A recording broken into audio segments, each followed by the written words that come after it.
Yes, the house should go vegan, and as a matter of urgency. You might wonder why on earth I'd be so concerned with people being vegan. People often say, stop forcing your views onto me. Why are you trying to force your lifestyle onto us? Well, I can assure you I don't have some narcissistic goal of wanting you to be like me or to join my cult. The motivation is connected simply to the concept of supply and demand. When you go to the store, you take flesh or milk off of the shelves. They replace it with more, subsequently subjecting more animals to a life of abject suffering and a brutal killing. So the motivation is not to force my lifestyle onto you, but rather I want you to stop forcing your lifestyle onto other animals. For you, it costs just a few quid for a pound of chicken. For the animals, they pay the ultimate price. The vast majority of animals in the UK and the world are farmed in filthy factories, but you might find that hard to believe because of the lie you've been sold. What humans do to animals in order to obtain their flesh, milk, eggs, and skin is, in numbers, unequivocally the largest moral atrocity humanity has ever committed. Only 110 billion human beings have ever existed in our world's history. We kill more feeling sentient beings than that in a mere 6 weeks, by the most conservative of estimates, and all for trivial and needless products. In fact, since my talk started, we've already slaughtered over 2.5 million animals, and after just these few words, another 32,000. And just like that, minute after minute, hour after hour, millions of animals massacred. And for what? A burger? A ham sandwich? A chicken wing? I bet you probably couldn't remember what you ate for lunch last week. That's how little it meant to you. But for the animals, it was all they had. Now, these numbers are unfathomable. We're talking between 1 and 3 trillion land and marine animals every year. That even if you were to believe that a human life is worth 1,000 animal lives, 1 million animal lives, when we crunch the numbers, we surely should have reached a threshold to which you would consider our treatment of animals up there with the worst of moral crimes. If you don't, I'm sure the animals would see it that way. You see, it's easy to look at an issue from our perspective and say it just doesn't matter. But as famous animal rights lecturer Gary Yourofsky once said, when you're the victim, things look a lot differently from that angle. If an atrocity like this were taking place to humans on such a scale, it would be the new Holocaust, on steroids. But the animal Holocaust isn't new.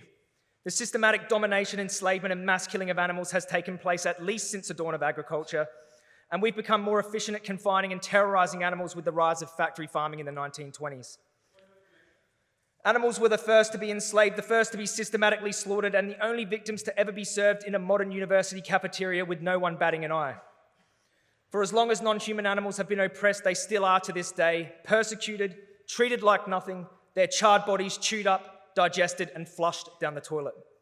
The utter disregard and contempt for these sentient beings is unmatched. But why are their lives disregarded? Well, just like racism or any other form of discrimination, it all starts in the mind first. Speciesism. You might have heard this term before. Similar to racism, it's essentially discrimination based on species alone. It's the reason we love and care for dogs but destine pigs to hellhole factory farms and a horrifying CO2 gas chamber to suffer and die. Speciesism is a form of human supremacy. We matter the most, so we choose who lives and who dies. Where have we heard that before? A quote attributed to Jewish philosopher Theodore Adorno rings true here. Auschwitz begins wherever someone looks at a slaughterhouse and thinks they're only animals. A testament to the dangerous mentality that stems from speciesism. You see, the speciesist sees animals as so far below us that it becomes morally permissible to treat them like their lives don't matter. And throughout history, we've heard different oppressors lowering humans to the status of animals in order to justify killing them too. This speciesist language tends to precede many mass atrocities and war crimes. But in a world where we respected animals to begin with, this dehumanization could never be used to justify the unjustifiable. In the words of philosopher Jeremy Bentham, the question is not can they reason, nor can they talk, but can they suffer? And I'm in the room with intellectuals and the well-educated, and we all know the animals we continuously subject to sickening farming practices for nothing more than taste pleasure can suffer, and suffer on an unthinkable scale they do. I've been an investigator for the last few years. I'm going to tell you some of the things I've witnessed in this time, and also some of the cruel and vile things humans do to animals in the name of our own selfish desires. I've seen mother pigs imprisoned in cages so small they can't turn around with their dead piglets sprawled on the ground around them. I've heard the chilling screams of 6-month-old pigs as they beg for mercy in dungeons filled with CO2 gas. I've seen chickens with their bodies half-eaten, fighting for their last breath on the cold, damp factory farm floor as the other birds continue to peck them to death. I've watched cows struggle to escape the knockbox, ripping their own horns off in desperation before being shot in the head, hung, and decapitated. I've seen calves stolen at birth while their mother bellows for their young, all so he can take the milk that was meant for her baby.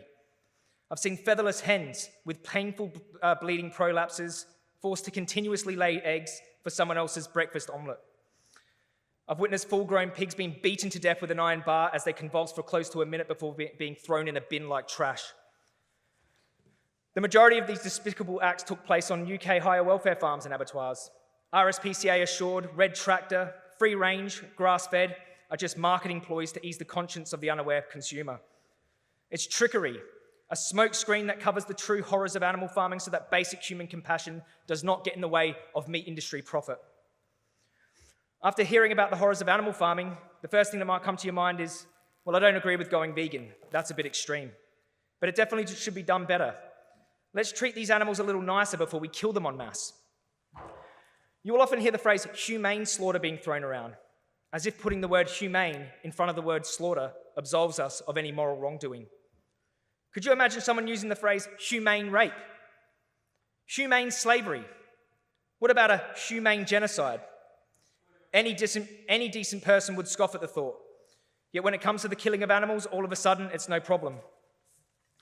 In principle, humane slaughter is a myth, a fairy tale.